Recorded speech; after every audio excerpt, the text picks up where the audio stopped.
This is the Delhi station of All India Radio. Please stand by for our next broadcast.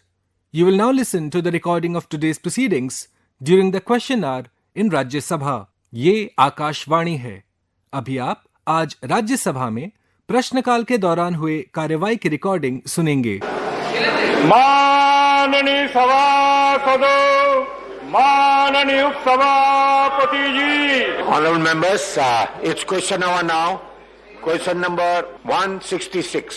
प्रश्न संख्या 166 श्री विवेक के तनखा. क्या वित्त मंत्री ये बताने की कृपा करेंगे कि क्या सरकार की डॉलर के मुकाबले रुपए के मूल्य को मजबूत करने की कोई तत्काल योजना है? यदि हाँ तो तत्संबंधी ब्यौरा क्या है और यदि नहीं तो इसके क्या कारण हैं?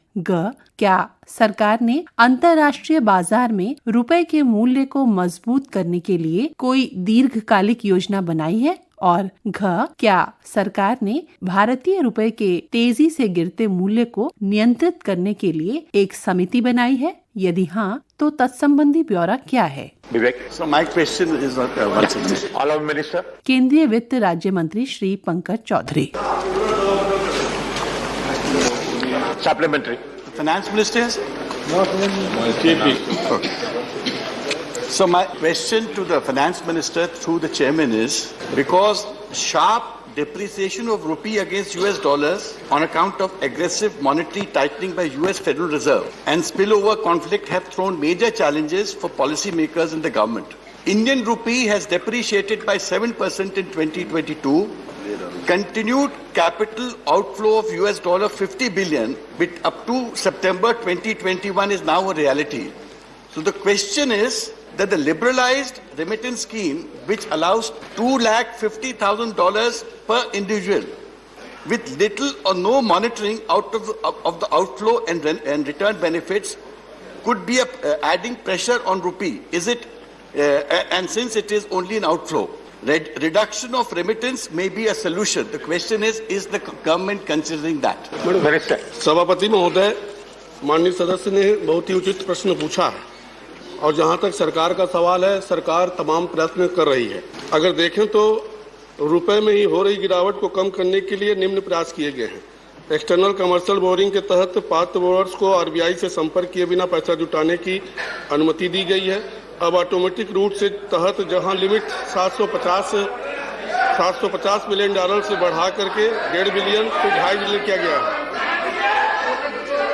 है. एनआरई का जमा राशियों का ब्याज दरों में बढ़ोतरी की अनुमति दी गई है. AD1 के लाइसेंस प्राप्त बैंकों को निर्यात के अलावा अन्य उद्देश्यों को भी एक्सटर्नल कमर्शियल बोर्डिंग की अनुमति दी गई है. जहां तक भारत में निर्यात को बढ़ावा देने के लिए कहीं न कहीं आरबीआई द्वारा रुपए का भी भुगतान आयात निर्यात में देने का निर्णय लिया गया है. सोने पर आयात शुल्क दर में बढ़ाकर 10.75 से बढ़ाकर 15% किया गया है. Second supplementary. Sir, even though I didn't get a reply to what I had asked, it's a very important question for the country which I had asked. But my second supplementary is, again, these are suggestions which would help the government. These are out-of-box suggestions. Introduction of Jan Dhan Yojana, another quick and long-term solution, can be employed in bank accounts of all blue-collared Indian remitting US $38 billion from UAE and other Gulf countries, which could directly add to the kitty of RBI Nastro account. What is happening today is millions of Indians are not allowed to remit that dollar payment to India. They go through foreign banks and the rupee payment comes to India. So if say Bank of Baroda, which is in UAE, permits these accounts to be opened, these Indians can send their own dollar payments to India, which will add 38 billion to the Indian kitty apart from the 50 billion that I've asked earlier. Minister. केंद्रीय वित्त मंत्री Shrimati Nirmala Sitharaman. Thank you, sir. MOS is addressing the question. I quite take the suggestion given by Honorable Member Vivek Thankha. Certainly, one of the things which we like to consider, I'm not giving it as an assurance because it's more in the domain of the RBI. But there are discussions between the government and the RBI to see how best we can have various different similar such schemes through which we are able to draw foreign remittances which are directly, like the way you've said, foreign currency remittances into the accounts and so on. There has been something which the RBI has already worked on and also announced in the recent past. However, with all this said, on the value of the Indian rupee, interventions which are happening from the RBI side are more for containing volatility which is happening between Indian rupee and the dollar and so on. Even the interventions being made by RBI is not so much to determine the value, increase it or decrease it of the Indian rupee. It's not for that. It is more to avoid the volatility and allow it to find its course, because it's free. India, like many other countries, is not pitching its currency at a level from extraneously. So the ways in which we want to strengthen having foreign currencies coming into India are very many, and RBI and the ministry are fairly engaged in it. I take your input. But of course, for the parliamentary sake, I would want to emphasize that it is not an assurance Ministry of Finance is going to be able to give it. That's something for me to certainly pass it on to RBI now that the Honourable Member has said it. Supplementary by Baburam Nishad. सभापति जी, मैं प्रश्न करना चाहता हूं, UPA तथा NDA के कार्यकाल में डॉलर के मुकाबले रुपए में गिरावट आने में क्या अंतर है? जहां यूपी के कार्यकाल में यानी 2004 से 14 में रुपए के मूल्य में कभी किसी वर्ष में लगभग 10 से 12% की दर से गिरावट आई थी, जबकि हमारी सरकार के कार्यकाल में 8 वर्षों में यानी 14 से लेकर अब तक एक वर्ष में कभी 7.8 अधिकतम रहा है। वर्तमान में अमेरिकी डॉलर की तुलना में भारतीय रुपए के मूल्य में बढ़ोतरी दर लगभग 4.54% रहा है। Sri Lujendra Falaro. Chairman, sir, I appreciate the reply given. But the fact is, for the last 6 months, the rupee has depreciated 28 times by 34%. I was reading today's newspaper, which says it will further depreciate. And the fact is, the foreign exchange reserves has declined to $572 billion by mid-July because of pressure of costly imports of crude, oil, coal, gold, etc. This is having a very bad effect on the economy.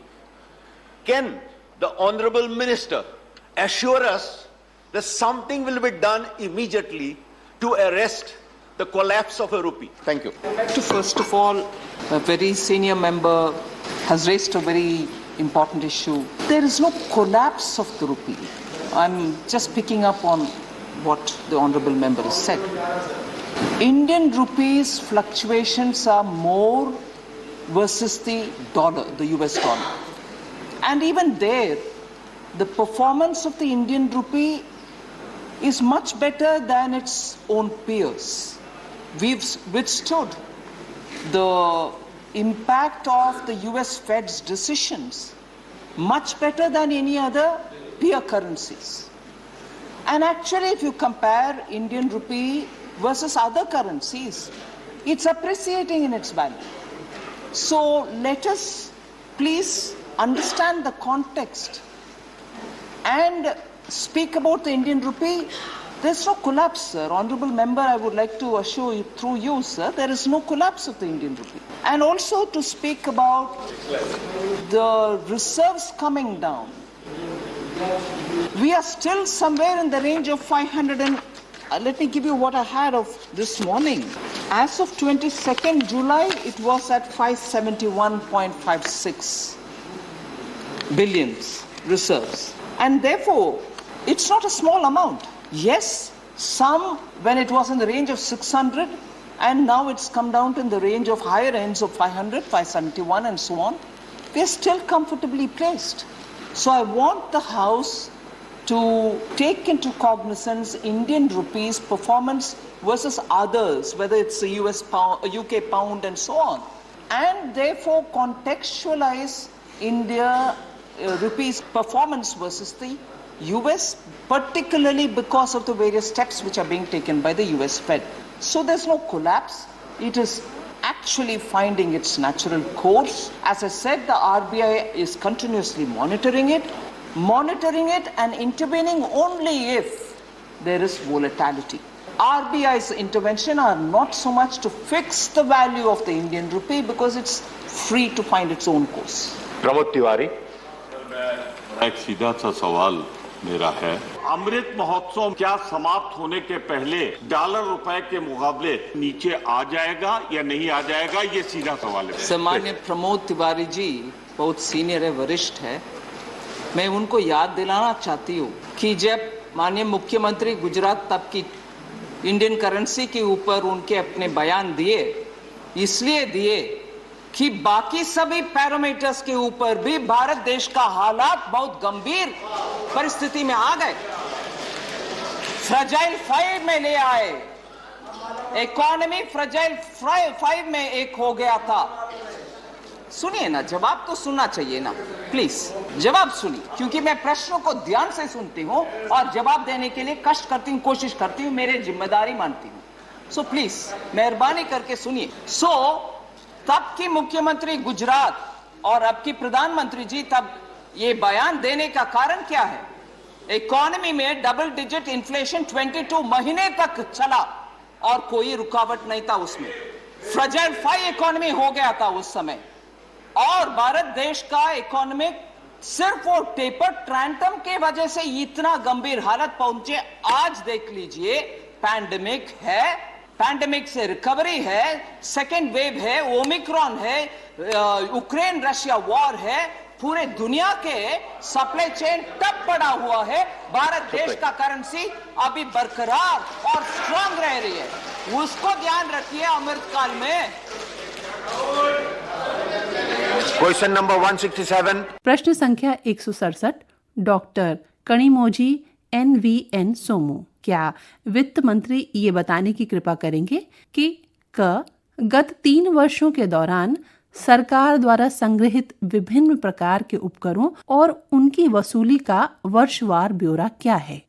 क्या सरकार संग्रहित उपकर को उन विभिन्न प्रयोजनों के लिए संबद्ध विभागों को आवंटित करने में सक्षम है जिसके लिए उपकर संग्रहित किया गया था? यदि हाँ, तो तत्संबंधी ब्यौरा क्या है और यदि नहीं तो इसके क्या कारण हैं? और सरकार द्वारा उपकर की धनराशि के उन विभिन्न प्रयोजनों के लिए कुशल उपयोग हेतु क्या प्रभावी उपाय किए गए हैं जिनके लिए जनता से उपकर संग्रहित किया गया था? केंद्रीय वित्त मंत्री श्रीमती निर्मला सीतारमण।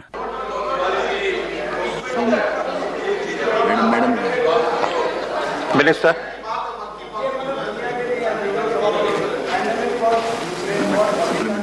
हमारी करेंसी गिर गई। Supplementary. Thank you, sir.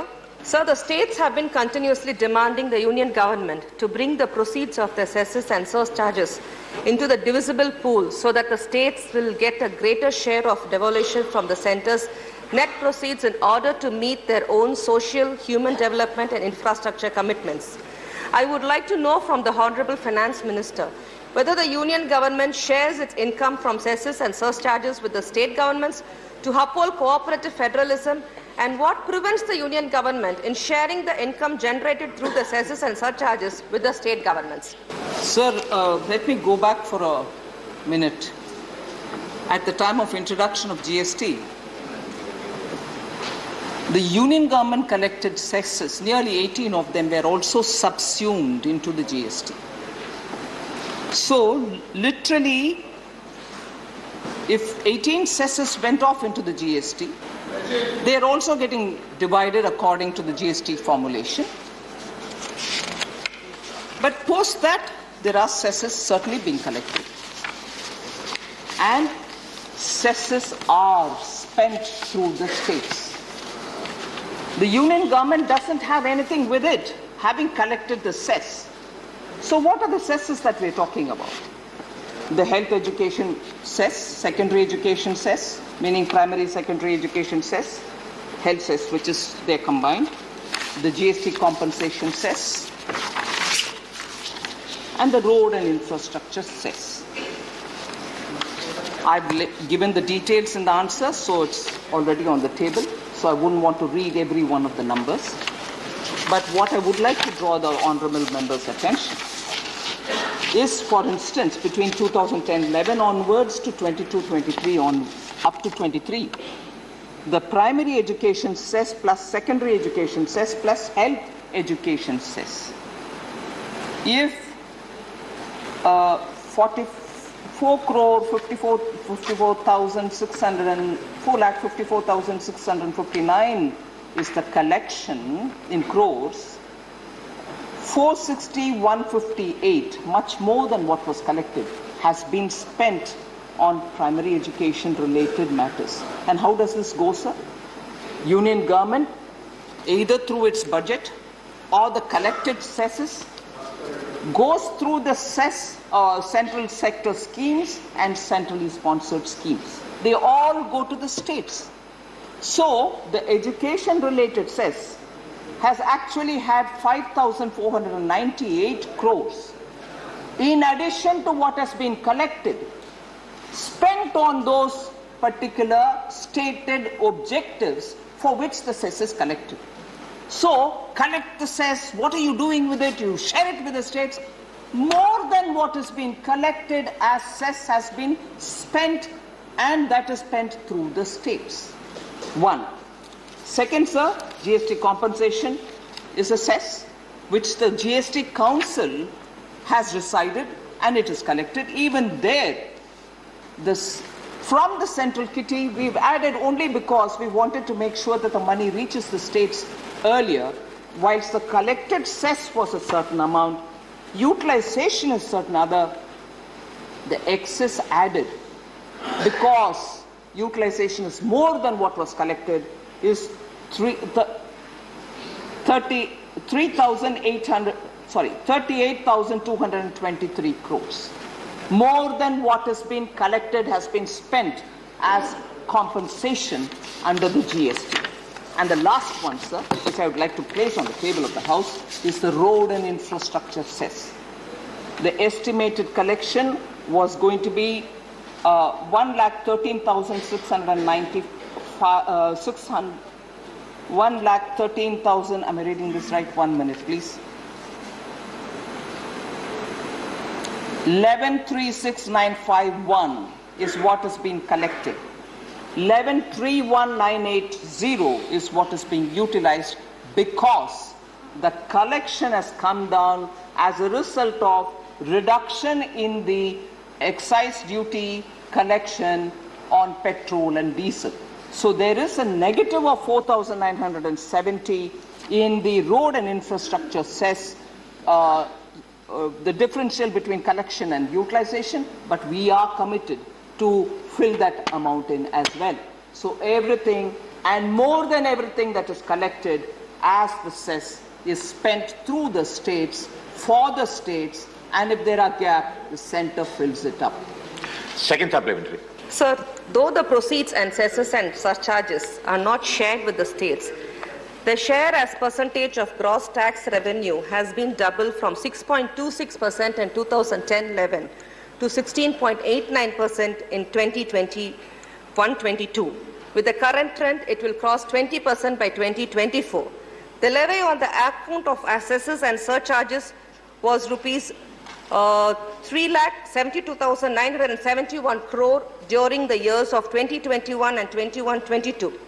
Despite an increase from rupees 49,628 crore in 2010 and 2011 to 3,74,471 crore in 2021, the benefits do not flow down to the states, as these are not included in the divisible pool.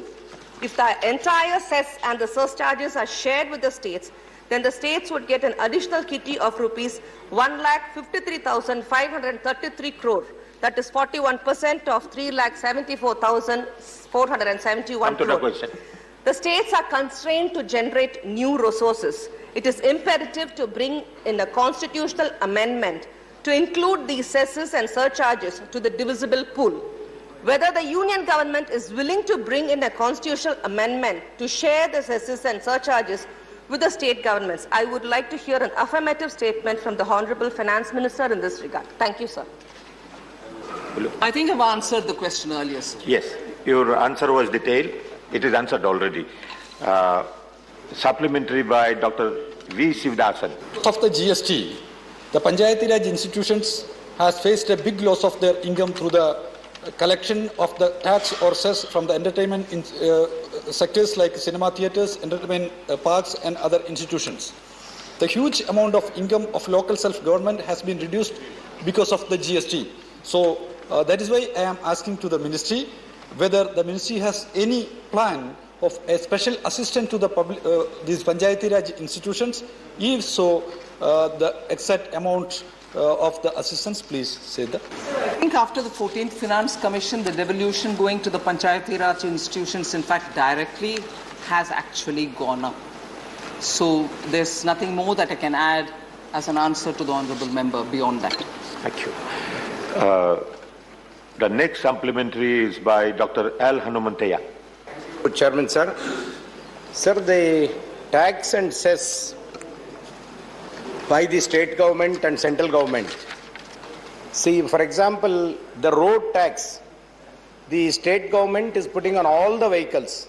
Heavy road tax is being collected.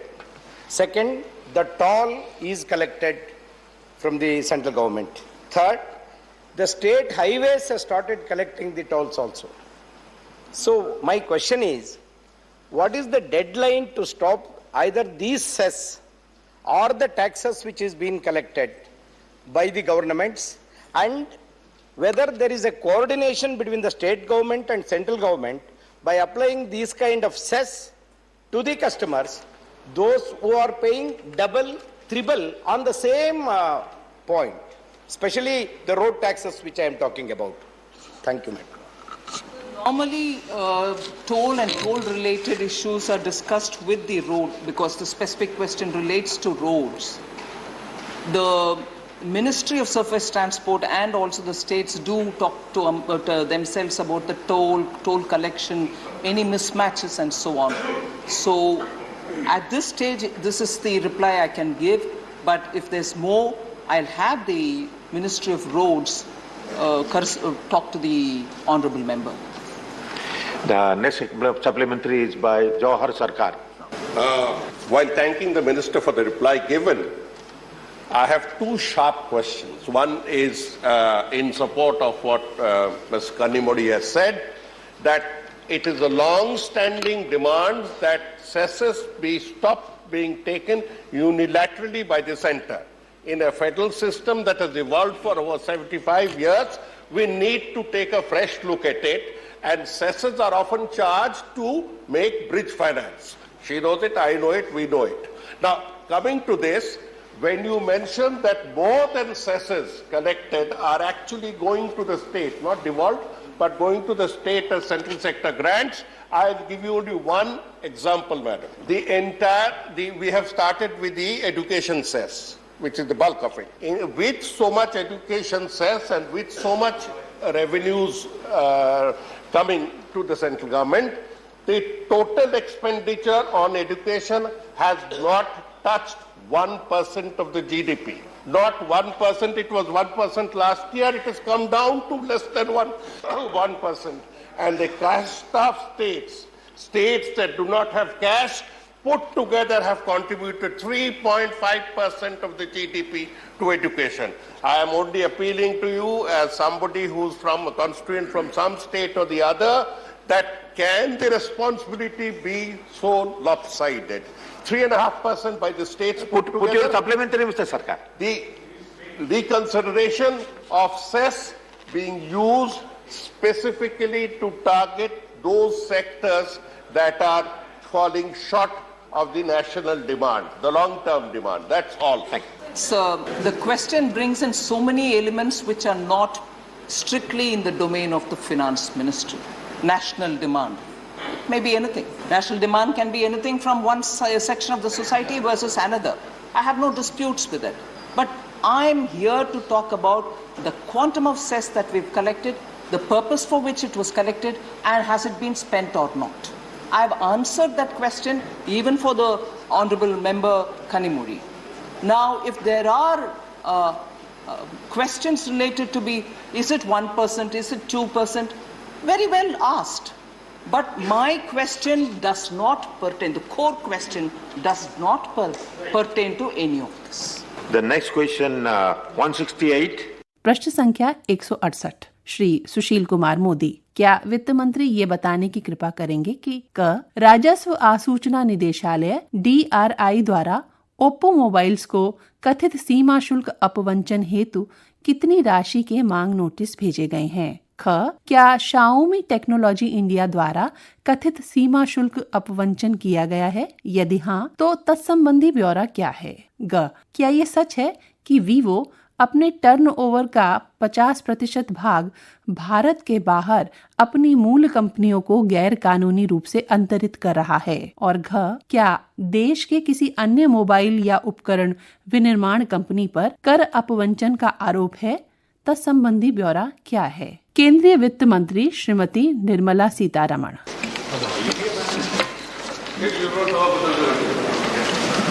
First supplementary, Mr. Modi. Sir, Madam has answered, the department has answered that about 62,000 crore of Vivo Mobile India has been remitted to China and their controlled territories.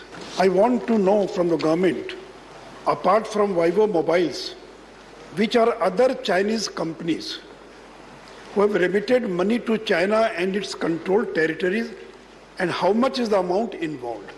So number one, which are the other mobile companies who have transferred their money to China, and what is the amount which has been transferred, apart from Vivo? So I think the statement has some details which is already laid. But I just want to add some details. The DRI has raised or issued a notice to Oppo, the mobile company, for a total customs duty of 4,389 crores. And these are on the grounds of misdeclaration of certain goods, leading to a short payment in customs duty. That duty evasion we think is about 2,981 crores.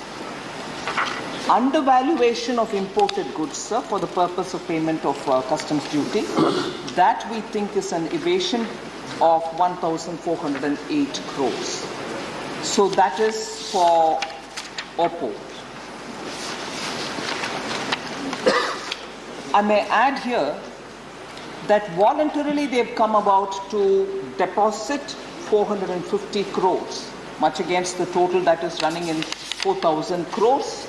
4,389 crore, that's the demand. They have only given 450 crores. The other two companies whose attention I'd like to draw in the context of the question that Shri Modi has asked is, Xiaomi is the other technology company, mobile phone company, which I think deals with the assembled Mi brand mobile phones. 3 show cause notices have been issued to them, and the approximate duty liability there is about 653 crores. And for the 3 show cause notice which have been issued, they've deposited only 46 lakhs.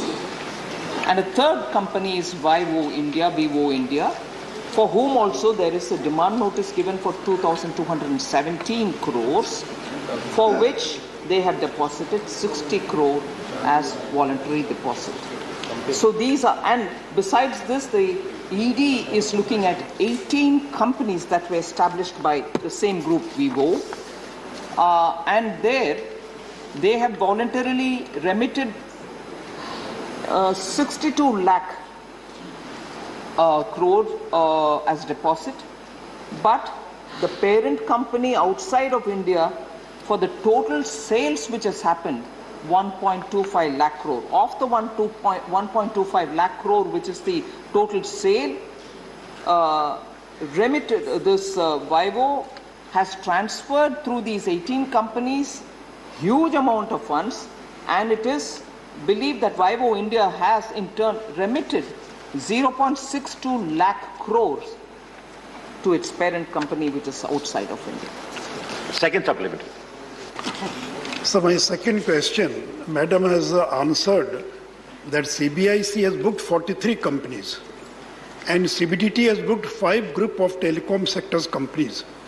I would like to know, out of these 43 companies booked by CBIC and 5 group companies by CBDT, how many Chinese companies are there and what is the amount involved in that tax evasion? There are DRI investigations on very many telecom companies. In the 43 companies, there are mixed quite a lot of companies of different shareholding, different country of origin and so on. But I would just want to draw at this stage the attention of the Honourable Member for the duties that we are levying on them. Customs duty, there are about 68 cases totaling to 1,342 crores. GST related evasion matters 591 crores and service tax related evasion 5.58 crores. The CBDT and also the CBIC are all acting on that. Next supplementary. Sri Sujit Kumar, supplementary. Honorable Member Sushil Modi's question highlights a very important concern, and my question is not strictly connected to that, but it has wider connection to that question, so I seek your indulgence. Sir, in recent months we have had many newspaper reports of many dubious digital loan apps, and as per these reports, most of them have links to China, and these are backed by Chinese entities. Sir, I'll give an example, and they do not follow the RBI guidelines while lending these unscrupulous loans. I'll give an example, sir. In recent months, there was a request from Government of Odisha Economic Offences Wing, and based on that, there was a lookout notice for a Chinese national called Miss Yu Li, who ran a chain of loan apps, digital loan apps, having funny names, Jojo app, Yovo app, Golden Lightning app, and there were 1.5 lakh downloads in the state of Odisha alone. And this is not a Odisha-specific challenge and concern, sir. It has concerns across the country. And given the state of financial literacy in our country, I think this is a very significant concern. So my question to Honourable Minister is our regulatory framework not adequate enough to tackle this loan fraud apps, loan fraud cases, and particularly when these have Chinese origins and Chinese connections? Thank you.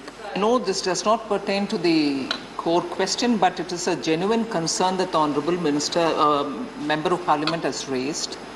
And I can only say that from the point of view of the loan-related issues, apps being misused, particularly coming from, originating from one particular country, and as a result, a lot of our citizens being harassed, money is being extorted from them, and these apps, rightly being pointed out, being downloaded in, say, one Orissa, that is the number. There are other states in which reports are coming in.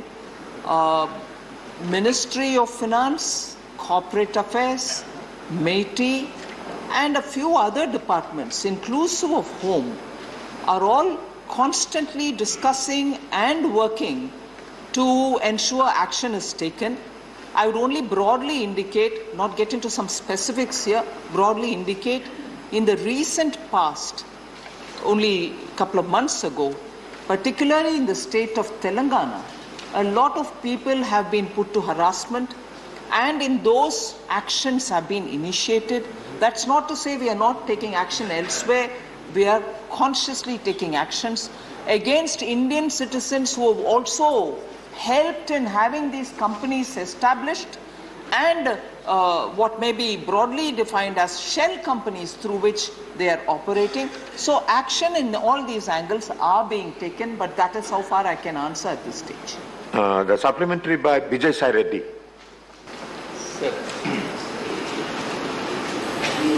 Sir, in the light of the fact that DRI, Income Tax Department, GST, all these government investigating agencies have issued notices to different mobile companies, I would like to know from the Honourable Finance Minister what steps the government is taking to make the corporate governance framework accountable and transparent to prevent the corporates from evading the customs duty and tax evasion at the inception itself, because it has been unearthed after considerable lapse of time. Now, therefore, the notices have been issued. This could have been avoided if at all it has been unearthed in the inception itself. And has there been any assessment as to how much money India has lost due to tax evasion by these corporates, and if so, please provide the details of the same, and if not, what are the reasons therefore for it? Thank you very much. Sir, again, I'm not running away from answering, but this is not really core to the question that has been asked. However, I can only say there has not been any assessment done by us about the total evasion because of these kind of things. And I take the honourable member's point about couldn't you prevent it by detecting it earlier? Yes, the systems probably will have to be improved to be able to detect it earlier itself. Thank you. Dr. Fauzia Khan. Thank you, sir. Sir, I would like to ask the Honourable Minister that the investigation in the case of the Oppo Mobile Telecommunications Corporation Limited is said to have further revealed that Oppo India had remitted or made provisions for the payment of royalty and license fee to various multinational companies, including those based in China, instead of using proprietary technology. The said royalty and license fees paid by Oppo India were not being added in the transaction value of goods imported by them, in violation of Section 14 of the Customs Act 1962, and the duty evasion by the mobile maker of this account came up to be around 1,408 crores. So what measures has the government taken or proposes to take on account of this? Various angularities through which evasion is detected and also recognized are part of what the ministry is looking at to see how best these can be plugged, the loopholes can be plugged so that evasion is contained. So there is a larger exercise in general which is going on in the ministry about understanding how evasion, not just in this case, but also many such companies which have the group companies elsewhere, how are these kind of payments being avoided and so on. So larger aspects are being looked into, but I wouldn't want to get into details at this stage. Thank you. Question number 169. प्रश्न संख्या 169 श्री अनिल देसाई, क्या विद्युत मंत्री ये बताने की कृपा करेंगे कि देश में ऊर्जा के विभिन्न स्रोत क्या हैं और क्या देश की ऊर्जा संबंधित मांग को पूरा करने हेतु ऊर्जा की पर्याप्त आपूर्ति है? देश में उपलब्ध नवीकरणीय ऊर्जा का प्रतिशत क्या है? इन स्रोतों से ऊर्जा की कुल मांग और ऊर्जा की आपूर्ति की खपत का ब्यौरा क्या है? और पारंपरिक स्रोतों से उत्पन्न होने वाली ऊर्जा में कमी होने की स्थिति से उबरने में हरित ऊर्जा किस हद तक सहायक होगी? केंद्रीय ऊर्जा मंत्री श्री R.K. सिंह। मिनिस्टर। केंद्रीय ऊर्जा मंत्री श्री R.K. सिंह। सप्लीमेंट्री श्री अरुण सिंह। कि जो अल्टरनेट एनर्जी है जिसके बारे में डिटेल रखा गया, क्या उत्तर प्रदेश में कोई स्टडी ऐसी की गई है क्या कि जो विंध्य पर्वत है वहाँ पे जो विंड एनर्जी है उसका जनरेशन कितना हो सकता है, और उसके बाद कोई असेसमेंट ऐसा कोई ऐसी भी डिटेल्स है क्या कितना उसमें अभी कितने गीगावाट की कैपेसिटी के प्लांट लगे हैं और आगे क्या संभावना है इस प्रकार से?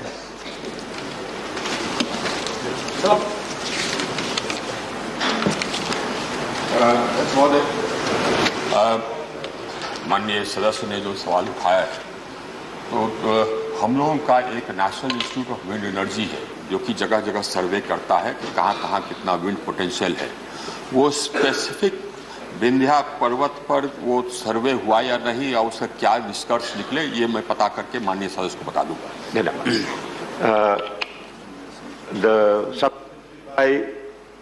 संजय सिंह।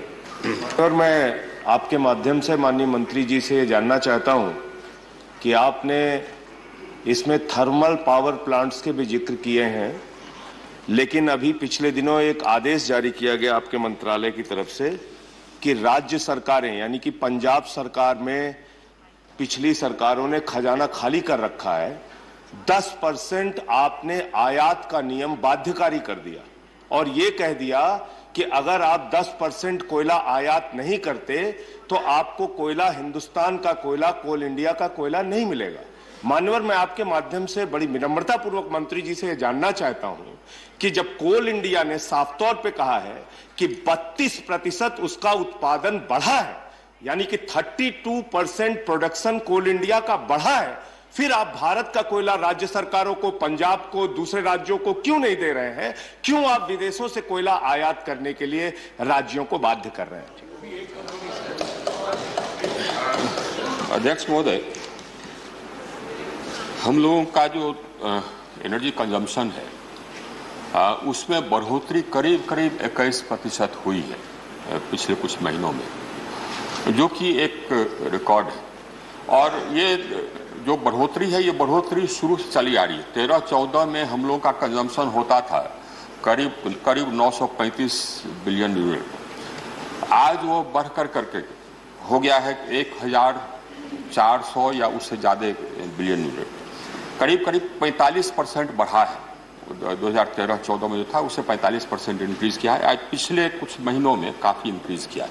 तो कोल प्रोडक्शन इंक्रीज किया है, लेकिन उतना नहीं इंक्रीज किया है कि हमारा जो इंक्रीज डिमांड है उसको पूरा मीट कर सके। अगर हम आज के दिन में हमारा जो स्टॉक है वो करीब 23 मिलियन टन है डोमेस्टिक कोल का। अगर हम इसको ब्लेंडिंग नहीं करते तो हमारा आज ये स्टॉक रहता 7.8 मिलियन टन, यानी कि जो मिनिमम है उसके आसपास हम रहते। जो स्थिति आ गई थी पिछले अक्टूबर महीने में, जो सबको याद है, जिस समय कि 8 मिलियन टन घट करके हो गया था, तो उतने तक आया था। अभी भी प्रतिदिन जो एवरेज हमारे पिछले 3 महीने का रहा है, ये पिछले महीने या जो जुलाई खत्म हुआ उसमें प्रतिदिन जो हमारा कोयले का कंजम्पशन है और डोमेस्टिक कोल का जो अराइवल है उसमें करीब 1,20,000 टन का शॉर्टफॉल है। तो अगर हम नहीं इंपोर्ट करते तो आज हमारे यहाँ ये व्यापक लोड शेडिंग हो रहा होता है, जैसे कि अगल बगल के कुछ देशों में हो रहा है, लेकिन ये हम लोगों ने कर्टेल कर लिया। वीरेंद्र प्रसाद बैशिया। Thank you, Chairman, sir. I don't know my son, sir. No mic, sir. Okay. Yes, we are listening. Please.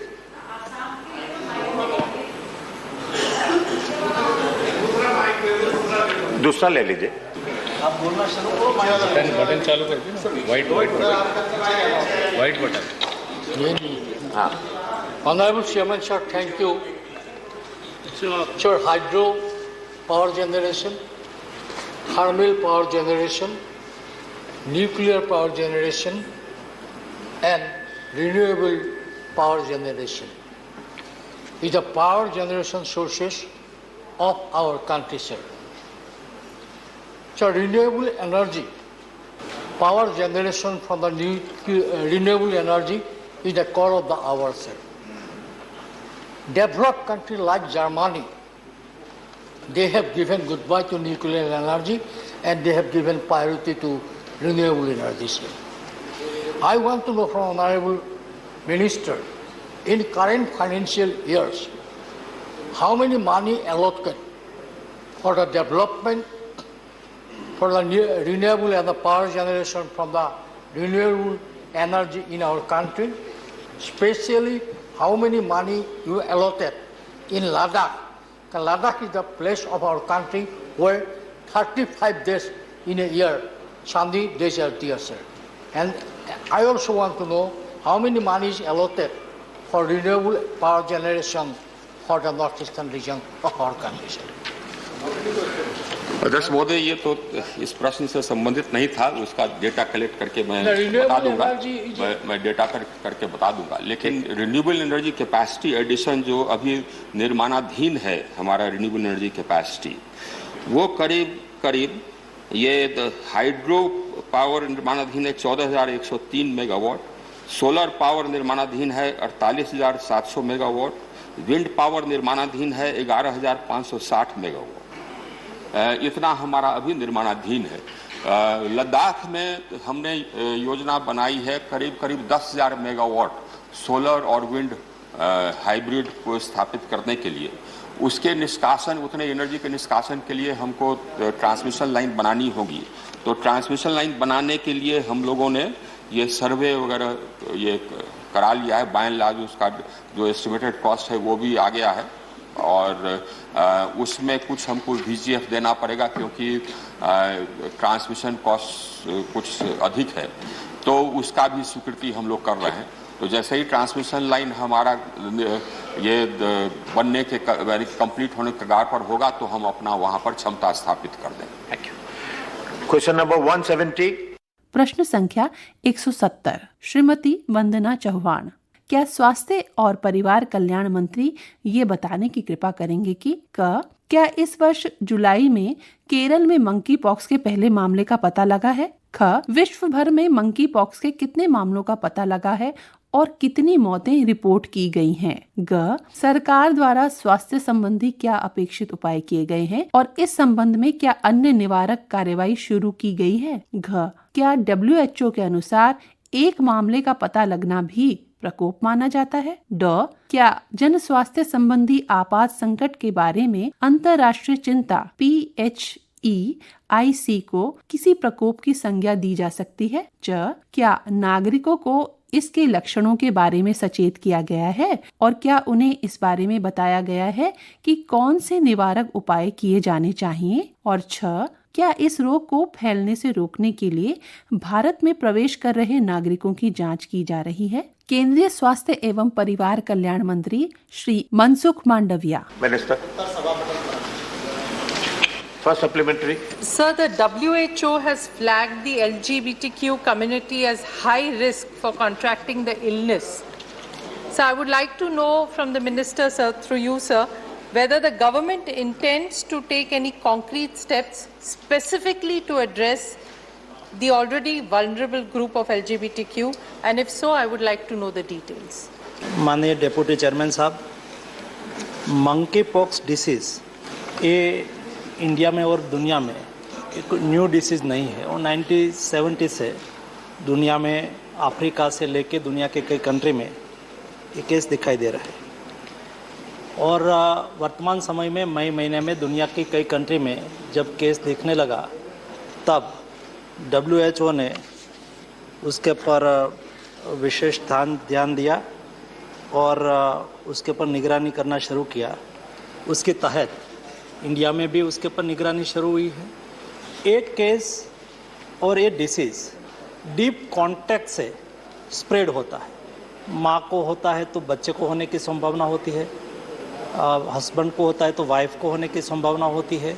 कोई स्पेसिफिक समुदाय या तो स्पेसिफिक को ही हो ऐसा नहीं है, डीप कॉन्टैक्ट जिसको हो उसको होने की संभावना होती है और इस तरह से ये केस फैलता है और उसमें इंडिया में भी उसके ऊपर पूरी निगरानी रखी जा रही है। Second supplementary. Specifically LGBTQ, but it's okay. Sir, in the reply, it is nice that the government has already taken a very proactive approach and a number of steps have been taken to minimize the risk for the importation of this disease, of the monkeypox disease. So there are 7 key steps that they have taken, which the minister has enumerated in the replies. So specifically, one, I would like to ask question that all airport and port health officers have been instructed to remain vigilant and undertake rigorous health screening of incoming international passengers. So through you, sir, I would like to ask the minister, we have addressed the international passengers. How about the passengers who fly on domestic flights? Thank you, sir. माननीय deputy chairman sir, ये disease और Covid crisis ने हमें सिखाया है हमें advance सतर्क कैसे रहना। कोई भी डिसीज़ फैले और फैलते हुए रोकने के लिए उसकी पूर्व तैयारी करना बहुत आवश्यक है। जैसा मैंने बताया कि दुनिया में जब केस दिखाई देने लगा तब इंडिया ने उसकी पहले से ही तैयारी शुरू कर दी। मई महीने में दुनिया में केस दिखा था। इंडिया में फर्स्ट केस 14 जुलाई को केरला में दिखाई दिया, लेकिन उसके पहले 31 मई 2022 में हमने सभी स्टेट को, not only for international airport but सभी स्टेट को गाइडलाइन दी गई। गाइडलाइन के तहत उसको कैसे सर्वेलेंस करना है, अपने स्टेट में कोई केस आए तो उसको कैसे निगरानी रखना है, उसको कॉन्ट्रैक्ट ट्रेसिंग कैसे करना है, और केस के कोई सिम्टम वाले केस है और उसका सैंपल लिया गया तो सैंपल को हमें किस तरह से रख के उसको आगे भेजना है। और पुनः हमारी वायरोलॉजिकल इंस्टीट्यूट है उसको नोडल इंस्टीट्यूट के रूप में डिक्लेयर कर दिया और उसके अलावा देश के विविध पार्ट में 15 ऐसी इंस्टीट्यूट है जहां भी उसका टेस्टिंग हो सके। इस सारी व्यवस्था हमने कर ली। उसके अलावा जब इंटरनेशनल एयरपोर्ट से, क्योंकि आज दिन तक देश में कुल मिला के 8 केस डिटेक्ट हुए हैं, 8 केस में से 5 केस ऐसे हैं जिसकी हिस्ट्री फॉरेन ट्रैवल की है, यानी कि दुबई से, शारजाह से ट्रैवल किया है, और वहां से ट्रैवल करके जब आते हैं, जब एयरपोर्ट पर हम उसका थर्मल स्क्रीनिंग करते हैं, लेकिन कई बार डिसीज में हमने कोविड के दरमियान भी देखा और अभी भी देख रहे हैं कि वहां से के वो दिखाते नहीं है, पैरासीटामोल टेबलेट ले लेते हैं और वो थर्मल स्क्रीनिंग में आते नहीं और देश में केस एंटर कर जाते हैं। तो इस तरह से ना हो, इसलिए हमने दुबई गवर्नमेंट को भी लिखा कि वहां से भी कोई वहां से ट्रैवल करे कोई भी कंट्री में, तो उसका भी वहां से ट्रेसिंग करके उसका रिपोर्ट हमें भी भेजा जाए ताकि हम उसको अच्छी तरह से निगरानी कर पाए। आज दिन तक जो भी केस आए हैं तो हमने तुरंत ही यहाँ से केरला में केस दिखाई दिया, भारत सरकार की ओर से यहाँ से एक एक्सपर्ट टीम भेजी गई, स्टेट गवर्नमेंट को मदद किया, जिस केस जहाँ जिस फैमिली में मिला था उसका कॉन्ट्रैक्ट ट्रेसिंग किया, कॉन्ट्रैक्ट ट्रेसिंग करने से और किसी को तो उसकी इफेक्ट नहीं हुई है ना। ऐसा करके हमने डिटेल कार्यवाही की है, जो हमें कोविड क्राइसिस ने सिखाया उसका बेस्ट इम्प्लीमेंटेशन हम मंकी पॉक्स में कर रहे हैं। और मंकी पॉक्स एक ऐसा डिसीज है, वो ज्यादा रिस्क नहीं है, हम थोड़ा सा भी सतर्क रहे कि एक फैमिली में आई रिप्लाइंग टू, फैमिली में किसी को हुआ है और उसको ट्रेसिंग कर ले और बाकी लोग उससे थोड़े समय के लिए उसका 12-13 दिन के लिए उसके अंतर बना के रखे तो उसको कंट्रोल किया जा सकता है। और मेरी अपेक्षा है कि इस सतर्कता के आधार पर हम उसको अच्छी तरह से कंट्रोल करें। दोनों माननीय सदस्य ने वो डोमेस्टिक पैसेंजर्स का भी बोला, तो आपने अंतर्राष्ट्रीय और डोमेस्टिक दोनों का कवर किया। हाँ, thank you. The supplementary by GK. Vasan to the minister is, though it's not a serious disease, the concern is it should not spread, especially small towns and villages. I would like to tell the minister that there is no knowledge about this to the people. I would request the central government health ministry to have a meeting with all the state governments health ministry and see that more awareness advertisement given to the rural people so that they adhere to the guidelines of the government on both COVID still and monkeypox. तो माननीय सदस्य ने बहुत महत्वपूर्ण questions rise किया है। स्वाभाविक है कोई भी डिसीज उसको हल्के से नहीं लेना चाहिए, उसको सीरियस ही लेना चाहिए और देश के कोई व्यक्ति का कोई भी डिसीज से मृत्यु न हो, हम सब चाहे। और मंकी पॉक्स डिसीज के संदर्भ में भी पब्लिक अवेयरनेस बहुत आवश्यक है। भारत सरकार की ओर से नीति आयोग के मेंबर के अध्यक्षता में हमने एक टास्क फोर्स भी बना दिया है। टास्क फोर्स के आधार पर वो समय समय पर उसका आकलन करते, स्टडी करते। मैंने भी और सभी स्टेट गवर्नमेंट को लेटर भी लिखा है, तब जाके अपने स्टेट में भी उसके अवेयरनेस के कार्यक्रम चलाए, पब्लिक को अवेयर करें।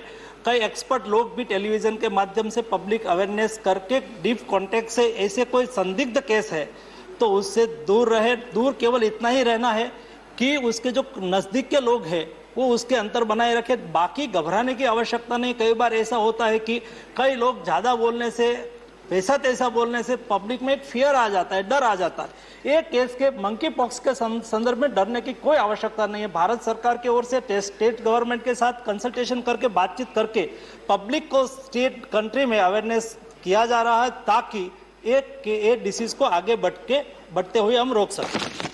Supplementary by Santosh Kumar P.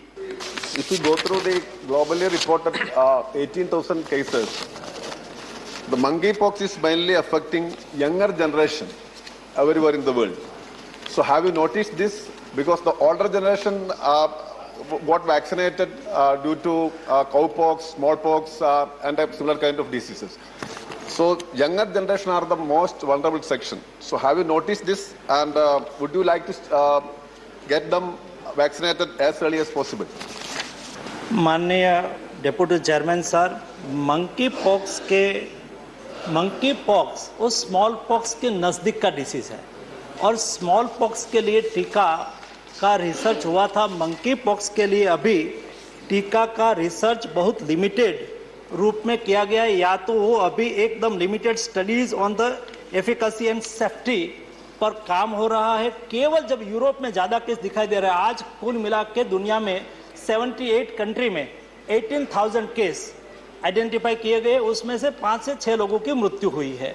और जहां एक केस ज़्यादा दिखाई दे रहा है, एक कंट्री में एक अभी कोई उसका डिटेल स्टडी नहीं हुआ है, लेकिन एक अंकारा जो एक स्मॉल पॉक्स का वैक्सीन था उसके नज़दीक का एक वैक्सीन वो आज लगाना शुरू किया है। कॉन्ट्रैक्ट ट्रेसिंग करके जो नज़दीक के लोग हैं उसको लगाया जाता है, लेकिन वो डिटेल स्टडी करके बना हुआ वैक्सीन नहीं है। और WHO ने भी कहा है कि उसका सार्वजनिक वैक्सीनेशन करने की आवश्यकता नहीं है। जहां कोई ऐसा केस आइडेंटिफाई किया जाए तो उसका कॉन्ट्रैक्ट ट्रेसिंग करके नजदीक वाले लोगों को वैक्सीनेशन करना है। वो यूरोप में हो रहा है, इंडिया में भी ये वायरस को, मंकी पॉक्स वायरस को आइसोलेटेड हमारे साइंटिस्टों ने कर लिया है और उन्होंने ICMR ने एक एक्सप्रेस ऑफ इंटरेस्ट भी फ्लोट किया है, जैसा कोरोना वायरस के लिए किया था। जब पहले वायरस को आइसोलेटेड किया जाता है, आइसोलेटेड करके रिसर्च और उसका मैन्युफैक्चरिंग प्रोडक्शन के लिए उसको और इंस्टीट्यूट को बुलाई जाती है। ऐसी सभी देश की इंस्टीट्यूट के लिए एक एक्सप्रेस ऑफ इंटरेस्ट फ्लोट किया है। उसके आधार पर जो भी हमारे इंस्टीट्यूट, जो भी हमारे साइंटिस्ट आगे आएंगे, उसको आइसोलेटेड किया हुआ वायरस उसको दिया जाएगा ताकि वो देश में ही मंकी पॉक्स वैक्सीन का रिसर्च कर सके और बना सके। माननीय डिप्टी चेयरमैन साहब, ये देश के ताकत है और क्षमता भी है। जैसे हमारे साइंटिस्ट पर हमें भरोसा भी है, यही साइंटिस्ट ने, हमारे देश के ही साइंटिस्ट ने कोरोना वायरस को आइसोलेट करके रिसर्च भी कर लिया और मैन्युफैक्चरिंग भी कर लिया था, वैसे ही मंकी पॉक्स वायरस को आइसोलेटेड किया गया है और भविष्य में उसका रिसर्च करके वैक्सीन भी हमारे साइंटिस्ट बनाएंगे, ऐसी हमारी अपेक्षा है और मुझे विश्वास है कि हमारा देश उसके पर खरे उतरेंगे। जोश के money. Thank you, sir. Sir, as you know, the Kerala is a extended city. It is a tourist destination. It is a pilgrim's destination. And so the floating crowd is very large. Domestically and international people come over there.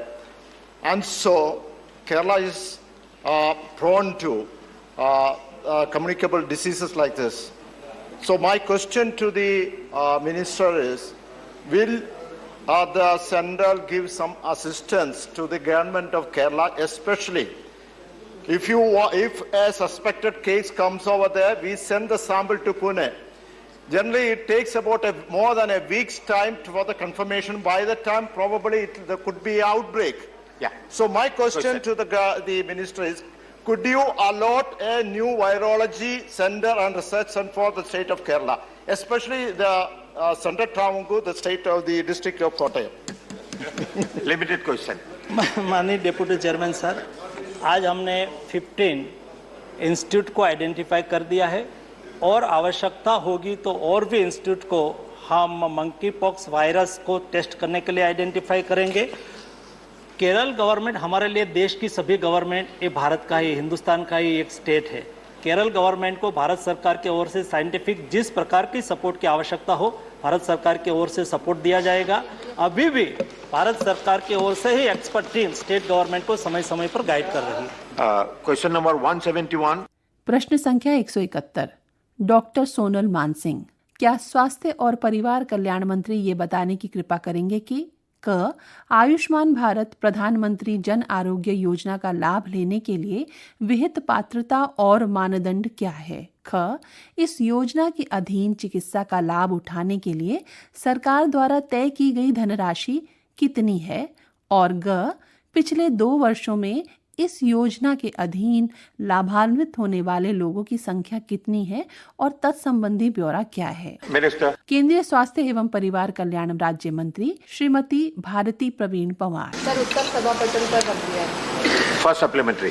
So my question to the minister is that is wider distribution and outreach of Ayushman cards targeted especially in the 75th year of independence. Honorable Deputy Chairman Sir, जो सवाल honourable महोदय ने पूछा है कि cards related Ayushman Bharat card, मैं बहुत गर्वान्वित होकर इस सदन को कहना चाहूँगी कि आयुष्मान भारत ये सिर्फ हमारे देश की नहीं तो दुनिया की सबसे largest government funded health assurance scheme है। बहुत ही अच्छा काम इस स्कीम के माध्यम से हो रहा है, लेकिन माननीय सदस्य ने बहुत अच्छा सवाल उठाया है कि इसके कार्ड का वितरण। मैं सभी सदस्यों को इस माध्यम से कहना चाहूँगी कि आज तक हमारे लगभग 18 करोड़ कार्ड्स वितरित हुए हैं और ज़्यादा कार्ड हमें वितरित करने हैं।